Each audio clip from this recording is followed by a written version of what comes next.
অর্থনীতির চাকা সচল করতে 9,38,000 কোটি টাকার উচ্চাভিলাষী বাজেট নিয়ে আসছে বিএনপি সরকার।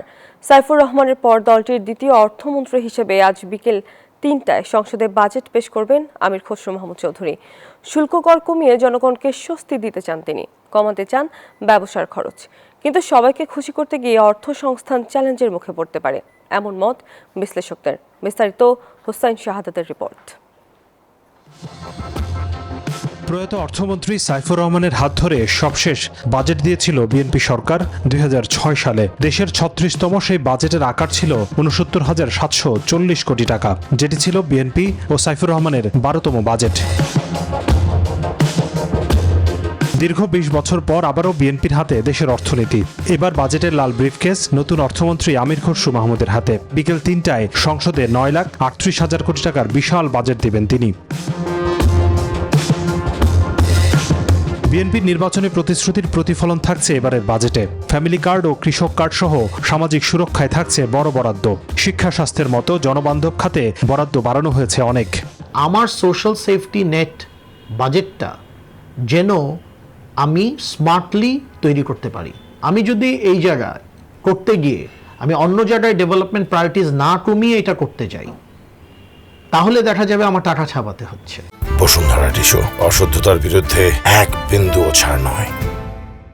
নিত্যপণ্য সহ শিল্পের কাঁচামাল আমদানিতে দেয়া হচ্ছে বড় ধরনের কর ছাড়। সব মিলে এক মানবিক অর্থনীতির পথে হাঁটছে সরকার।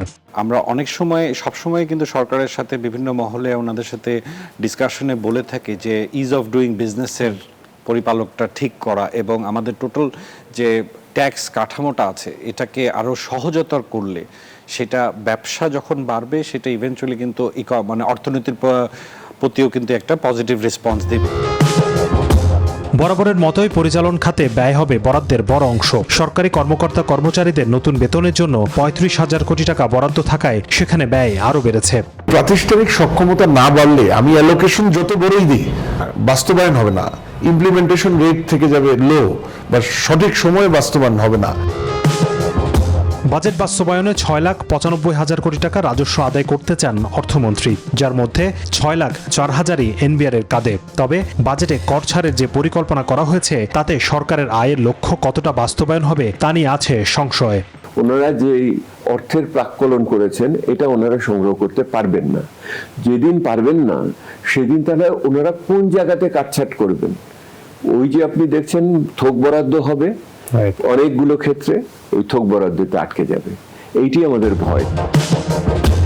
এবার 2,43,000 কোটি টাকার বড় ঘাটতি থাকছে বাজেটে, যার বড় অংশ সরকার নিবে অভ্যন্তরীণ ঋণ হিসেবে, বাকিটা বৈদেশিক ঋণ ও অনুদান।